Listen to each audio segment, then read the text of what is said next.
Welcome to The Bottom Line. I'm Pastor Rick Utze from Maranatha in Plain City, Ohio. You know, Big Ten football is about to start. It starts this Saturday, or I'm not sure when you're going to be watching this. It may have already started.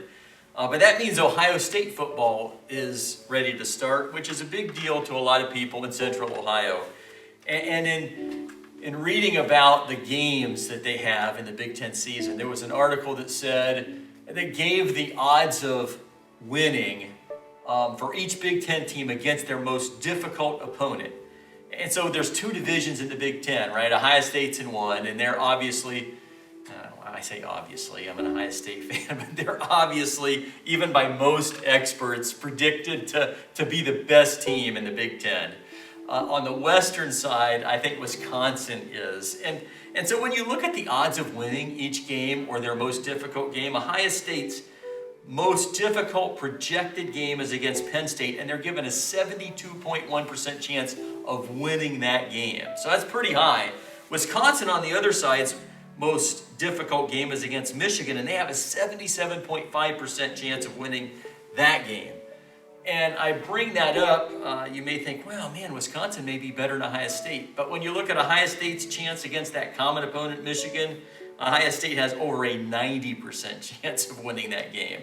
And I bring this up because depending on how good you are, depends on your odds and what are the chances of winning. And in life, I got to thinking, what are our chances of winning?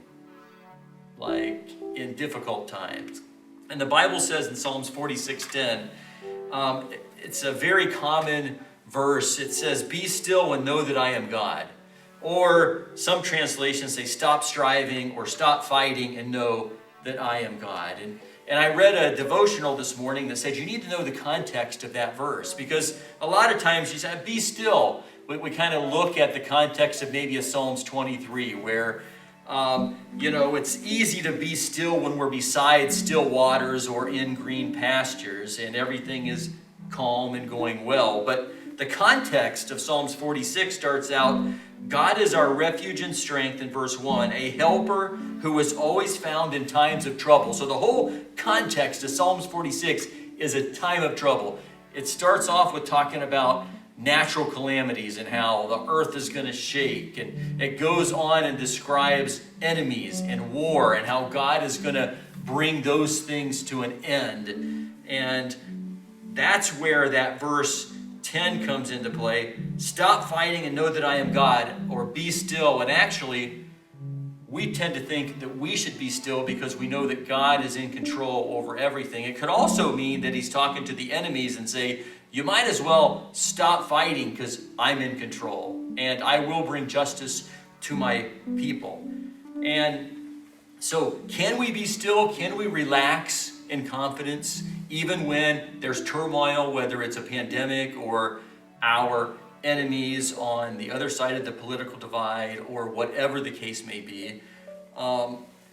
I had to think, when I have a game recorded, because I record all Buckeye and Browns games, when I have a game recorded and I actually have heard the outcome before I watch the game, like, I can be confident in who's going to win, right? If I know that the Buckeyes win, and even if they get behind, I can relax. I know who wins at the end. And I wonder, even for the Michigan game this year, when we have a 90% chance of winning, or OSU has a 90% chance of winning, I wonder if God, in that case, not God saying, but if Michigan should just stop fighting because the end is sure. Ohio State's going to win. But here's the bottom line. No matter what the chances are of a team beating another, there's still a possibility the other team could win. However, in our battle for life with God, if we're children of God, as 1 John 5 says, if we keep his commands by loving him, that we have victory that overcomes the world, that is our faith. It's 100% guaranteed. Bottom line, 100% guaranteed.